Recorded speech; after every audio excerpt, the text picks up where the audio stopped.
Nahir makhonjan adu lepkhurba matung ikhang khanghaudana amuk ina saba yumjau adugi mathakta mi amana chatpagi mawongda chinglemba nakongda taba hori matam asida chinglemba adu kina leirngi tanja asida chinglemba makhoigi mamang thong ado kok haina thilakpani matam aduda chinglemba adudi mun adu yaukidre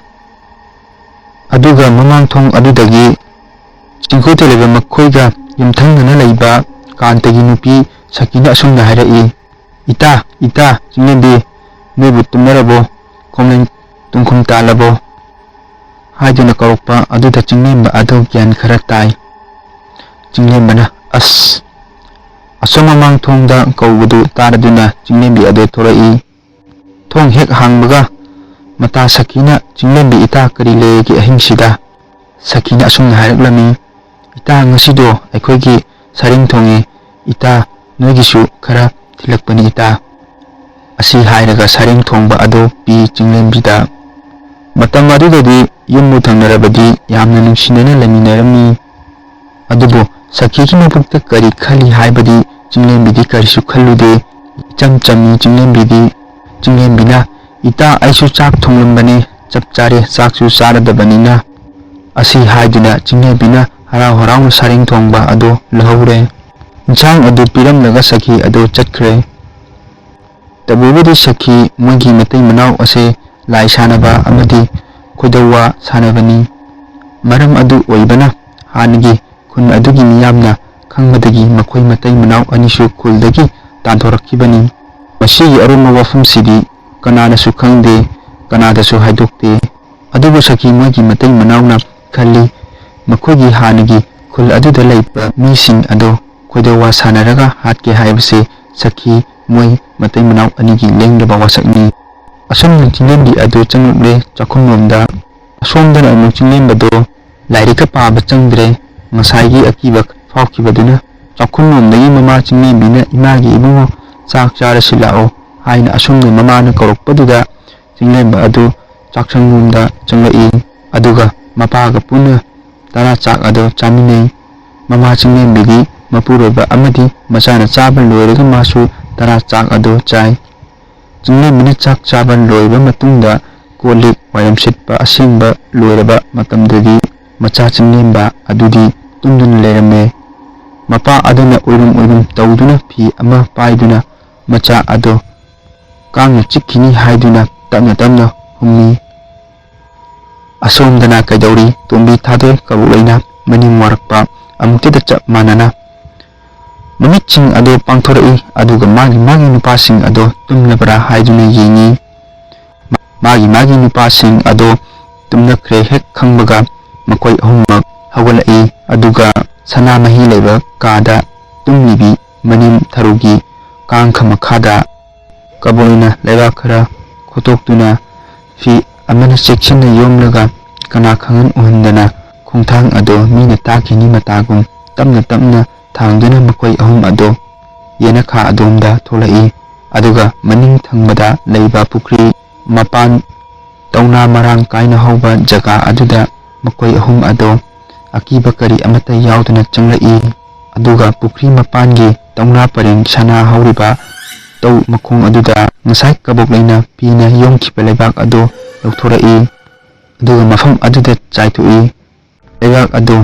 aduga kaboklaina thadoi yengna asumna hairei kaboklaina thadoi aina ngasai pirau haiba khaw adu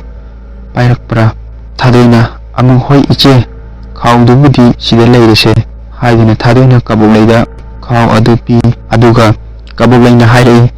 ngasidagidi inim ibemagi sigidaba numit masing adu thiba hauba yare asi hairaga kaboglaina khaw adudagi laidi amaga sa tingkhang amaga saru machet amaga lokthorei aduga laidi adu laimaida longthoklaga thammi aduga amuk saru machet aduna laidi adugi masada laiwa ama solaga pop pop phui laidi masa aduda aduga amuk laidi adugi khoidong mapa chap chana sa tingkhang aduna amuk thinjilli asomdana amuk ahingi matam aduda tharu adudi yamna wana chaina khangbugi mungda masa ado ifa fajin badongna lengba otpa ngamdana lei mi kauge hairabasu machin adu ngangthokpa ngamkhidre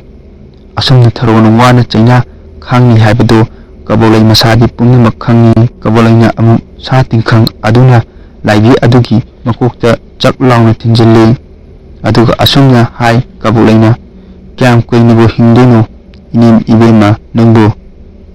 asi hairaga mumon nokchai makhon thohandana kabolai ado asomdadi amuk tombi adudi maya kare kabolai mataudu ubada kabolaina tombi yengna asumna hairei inau iwenga tombi nayado tumi changma tare asi hairaga nokchai kabolai ado tombina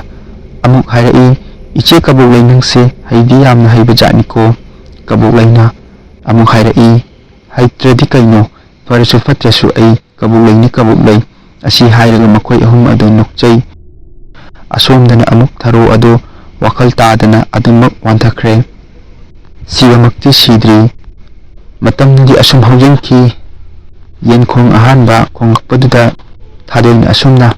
hai iche kaboklai nungwangadoba male potchaising ase losinlage changase minaga ukiba taradi aikhoi ahum hingpham leite asi hairaga potchaising ado losilli aduga kari amata khangdaba saraga changlai koi ahum ado adudagi magi kada changi tumsinaduna leike makhoi ahum ado nungsu asum tapna tapna nganthorai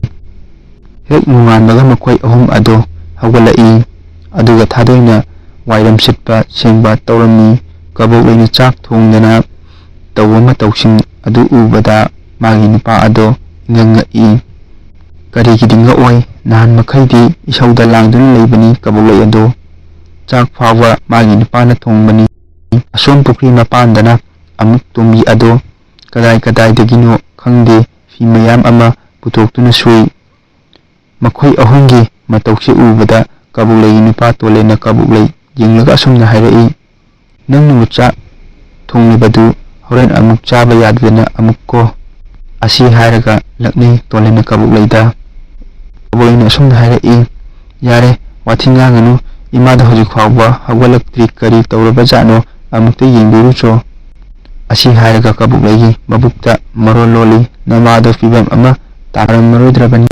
machindagi tokti yamna haisingbi kaboklaini tolena amuk hairei kaboklaida hoida hairaga tolena amuk makha tarei